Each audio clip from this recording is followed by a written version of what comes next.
Now we are going to work a bit more on styling our application. So first, I remember that when we created new fields for device, we added device confirmable, we did not add this to seeds. So that when we seed a user, he is already confirmed.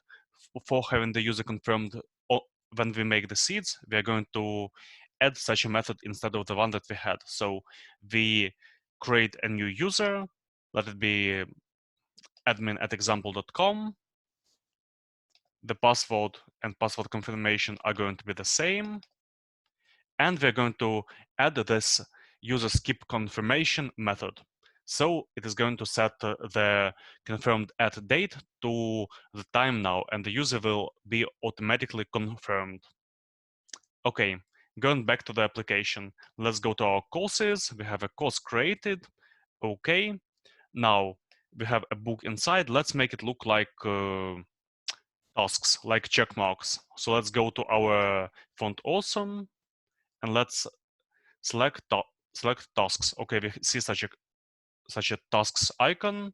Let's go to our course, and here in the course HTML, we're going to add, instead of book, we're going to add tasks. Okay, now when we open the course, we see the same page and we have the add lesson button. Let's try pressing it. Okay, we have a new lesson. Let's see how we have the new course looking. Okay, now we see that there is no space between the content and between the create lesson. So we are going to our lessons form, and here we are going to add the app paragraph. We're going to add it after this rich text area. So okay, it looks a bit better. Now let's try creating a lesson. Okay, and we see something wrong. So we don't want to see the course name in the lesson description on the bottom. Let's go to our lesson. Yeah, we had it visible as lesson course. We're going to remove it. We don't need the course. We need only the lesson content visible. Let's actually try making the content look like rich text area. So we will highlight something. Okay, it works. Now let's add some science. I mean some more icons. So for a single lesson, we're going to use this check square icon.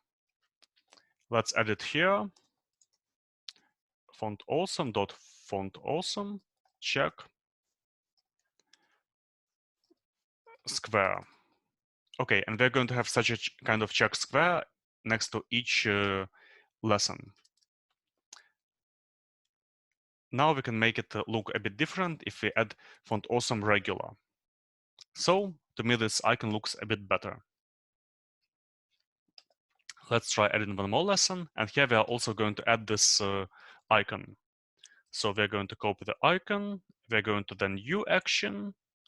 And here we are going to nest it under the header. And we're going to have this check square. Now I think header 1 is too big. Let's make it header 3. And we're going to do the same for our edit action. Like this. And editing lesson. So we create a new lesson. Now we get an error. I wonder why we get this error. Let's see in our console. Okay, I'm not sure why we had this error, but when I restarted the server, everything worked fine. And now we're going to our users list. And we don't want to see our users in two places, as cards and in the table. So we're going to leave only the table of users visible. We're going to our users. We're going to the show action. Okay, and we're going to index. And in index, we are just going to hide our card columns. So comment, comment, comment.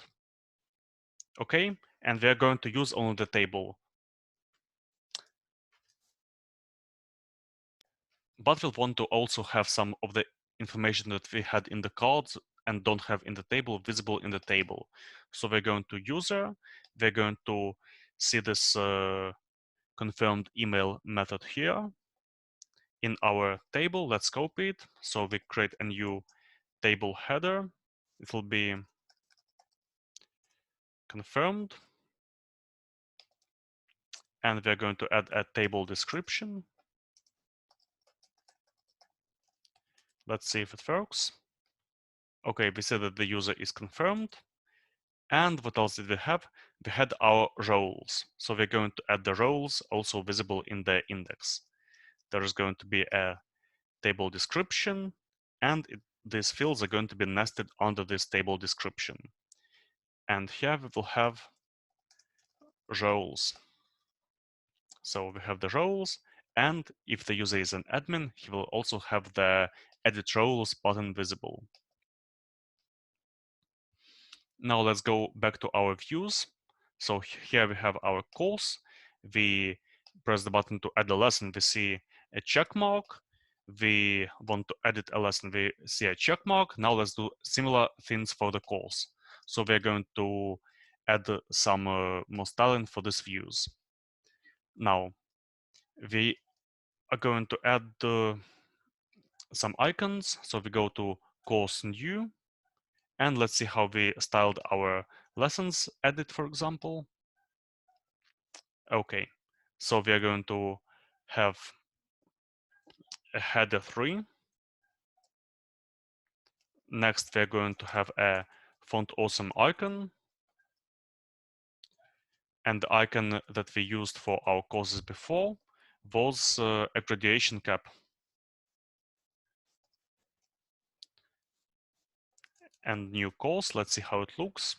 Okay, and same for editing courses. So we go to courses, edit, and we will add a similar style. So courses, edit, and we are adding the style.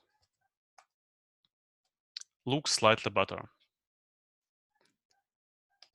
Now I'd also like to add the breadcrumbs that we created for the course show to our, for the lesson show to our lesson edit and lesson view pages. So let's go to our lessons show. Here are the breadcrumbs that we created, and we're going to add something similar to the new and edit actions. So we go to our lessons. Inside the courses, we press add lesson, and here we are going to add some breadcrumbs. So new lesson, and we don't have a lesson yet, so here we will have new. Now let's see what doesn't work. Lesson course title. Yeah, because there is no course created yet. So we are just going to have the current course. Okay, so we have our breadcrumbs, we have all our courses, we have this course, and we have the new action. Now we're going to add something similar for edit. So let's just see how it looks. At the moment, we press edit and everything works. Now let's just add an additional edit sign here. So we see edit, yeah, and we see that we are editing this course. This lesson. So in this lesson, we just did a little bit of styling, the edit and create and new actions, and that's it for this lesson.